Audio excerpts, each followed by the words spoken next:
This podcast is made possible by the listener members of Nashville Public Radio. This is the Nashvillager Podcast.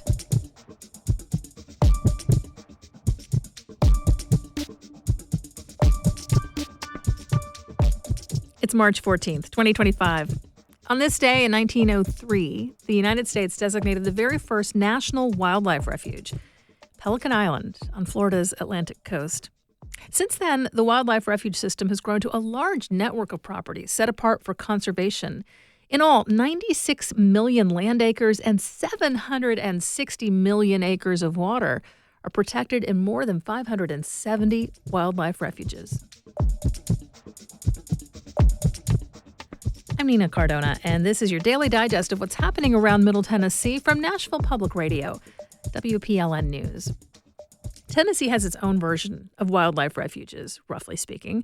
They're called state natural areas, and they're part of a much newer program started in 1971.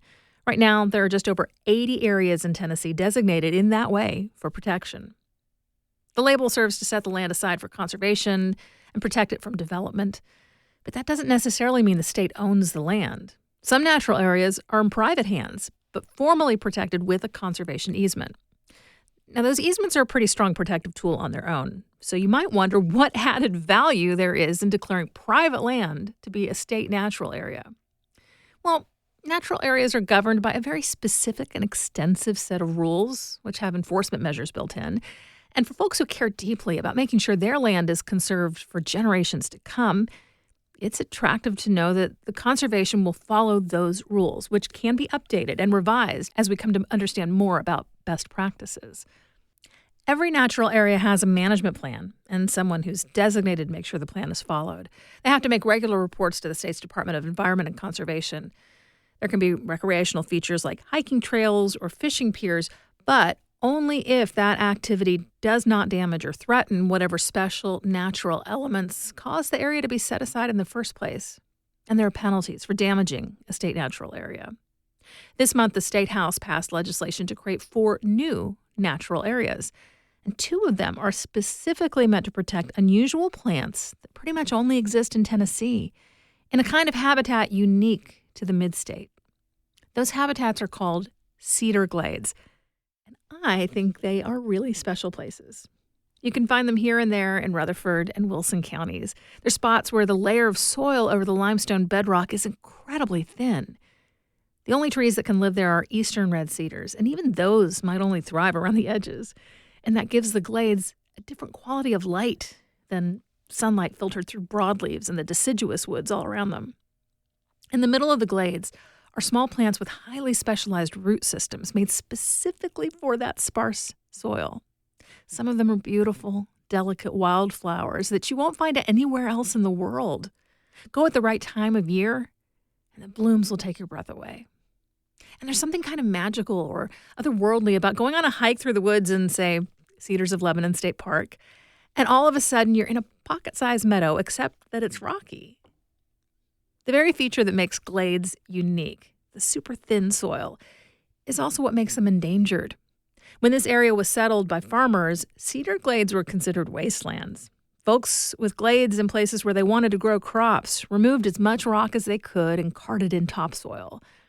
And now developers eager to erect new neighborhoods do pretty much the same thing. That's why designating natural areas is important, even if the areas aren't very big. And these new ones protecting cedar glades are definitely on the small size. One covers 40 acres, but the other is just 1 single acre. But that acre, called Rocky Hill in Rutherford County, is one of just 6 places on the entire globe where you can find Trifolium calcaricum, a.k.a. running glade clover, growing in the wild.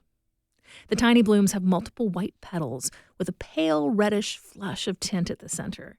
When the blooms are spent, they turn a deep maroon color, which echoes the tracing of color that you might spot on the leaves if you give it a close look. It's an endangered species. There are efforts to propagate the plant, thanks in part to a woman named Margie Hunter, a small team of volunteers, and folks at Cheekwood, Tennessee Tech, and Austin Peay State University. They're all doing their part to try and grow more and transplant them into places where they can survive. But as great as that is, Having a species survive in the exact place where it evolved to be is always, always better. In just a few minutes, we take a trip to a couple of the late-night cafes that have opened in Nashville in recent years. That's coming up after the newscast.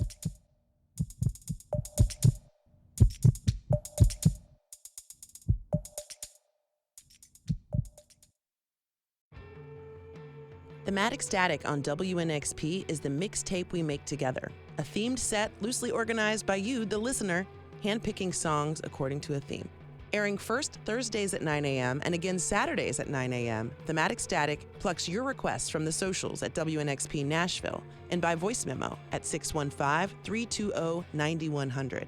Thematic Static, the mixtape we make together, supported by United Record Pressing, only on WNXP. Here's the latest from WPLN News. Tennessee may become the first state in the nation to legally define a fossil fuel as renewable energy. The Tennessee House of Representatives passed a bill yesterday that would define natural gas, which is basically fracked methane, as renewable energy. The state passed a law 2 years ago defining gas as clean energy, and this new bill expands the definition. The bill will next go to the Senate before being presented to Governor Bill Lee. Meanwhile, nearly 24 congressional Republicans are urging the White House not to end clean energy tax cuts, but there are no Tennessee names on that list of GOP representatives. That's despite the fact that businesses in this state, such as electric vehicle assembly and battery plants, benefit from the loans, grants, and tax credits that are on the chopping block. The Tennessee Lookout reports the state has received an estimated $18 billion worth of investments in clean energy since 2022. The state's lone Democrat in Congress, Memphis Representative Steve Cohen, is the only member of Tennessee's delegation speaking out in favor of the tax incentives. State and Metro Nashville employees are getting very different instructions on how to respond if agents from Immigration and Customs Enforcement show up at government offices, like DMVs or health clinics. WPLN's Char Daston reports. An employee of Tennessee's Department of Human Services, which helps people collect benefits like Medicaid, told WPLN about a recent meeting with her supervisor. She wanted to remain anonymous because she fears getting in trouble at work. She says she and her coworkers were told to expect visits from ICE. She says they were told to give ICE agents access to private back rooms without asking for a warrant. They were also told not to ask agents to show proof of their identities. But that's giving ICE agents more leeway than federal law requires, according to Doug Russo, who leads Rowe's immigration law firm in Nashville. You are allowed to ask agents for badges to prove their identities, and you are allowed to ask for a warrant, signed by a judge, before letting them into private spaces. It's not the state's job or the local government's job to do. It's not their job to help ICE. A human services spokesperson told WPLN there had been no ICE raids on the department's offices, but did not answer questions about what employees were told. The Nashville mayor's office said that in the same situation, Metro employees would behave differently. They're supposed to ask for identification and then call Metro legal. Russo, the immigration lawyer, says that's within the bounds of federal law. Char Daston, WPLN News. Have you thought about running for an elected office in Tennessee but don't have any idea of how to run a campaign? Both the Tennessee Democratic and Republican parties offer campaign trainings that cover things like how to raise money, recruit volunteers, and connect with voters. Lonnie Spivak, former chairman of GOP Nashville, encourages potential candidates to reach out to their county party to learn about resources available to help them. He also underscores the importance of having a clear motivation. The biggest thing that you need to be an effective campaign is just passion. It's going to take a lot of time. It's nothing that's easy. And you have to know in your heart and in your bones that you are going to put the work in to see it through. You can learn more about how to run for office in Tennessee in the This Is Nashville podcast feed. A Davidson County criminal court judge is retiring after nearly 3 decades on the bench. Judge Cheryl Blackburn announced this week that she's stepping down on May 31st. The Nashville Banner reports multiple attorneys have questioned her fitness for the job in recent years. Blackburn had a stroke at the courthouse 4 years ago, and people have noticed her experiencing confusion or appearing to fall asleep during proceedings. It's a difficult ending to an otherwise standout career. The Oak Ridge native earned degrees from Vanderbilt University and the Nashville School of Law. As an attorney, she prosecuted cases for the Nashville DA's office and was certified as a criminal trial specialist. Former Governor Don Sundquist appointed her to the bench in 1996. You'll find more news anytime at WPLN.org. Last Ramadan, Muslim Nashvillians had one late-night option, the Horn. The Somali-owned chai and coffee house reopened each night to long lines of customers breaking their daytime fast. Now, 1 year later, WPLN's Rachel Iacovone reports the city has 2 more Muslim-owned shops that want to make this nighttime culture year-round. Okay, that's why I wanted to order it. Yeah, right? There is not a single seat open at Der Cafe in Wedgwood, Houston. The daylight bulbs in the shop make it feel like this could be the morning commuter rush, but it's 10 p.m. on a Wednesday. Thank you. Owner Youssef Gameza was born in Nashville, but raised in Gaza, where his mom is from. When he recently returned to Middle Tennessee, one of the things he missed most about the Middle East was the late-night cafe culture. We love night cafes. Like, that's our thing. People hang out like till 1 a.m. Not a lot of people just want to hang out in bars. They would just want to quiet, hang out, let's do decaf, coffee, matcha, whatever they want to drink. And let's have some bites. And now Nashville is heading toward that point. So he decided to build that cafe culture for himself, here, and named it Der in homage to where his family is from. So the meaning of it is monastery, where the priests pray and live and all that. My grandparents' city is called let's say monastery of dates. So it's how much this city love dates, worshipping dates.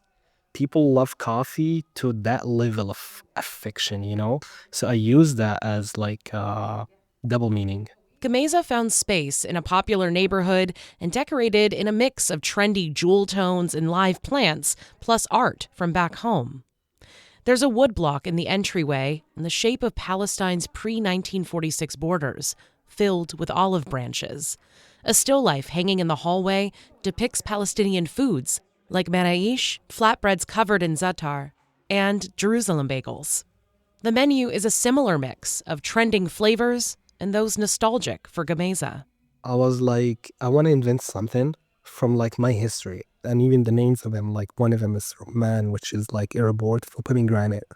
And the other word is passions for passion, habibi, and word for rose, so anjo for peach. The cross-cultural representation continues in the seating area. There, the entrance for a prayer room sits adjacent to a wall covered in butcher paper where guests have signed in. Many have drawn Palestine's flag, but dozens have also included theirs.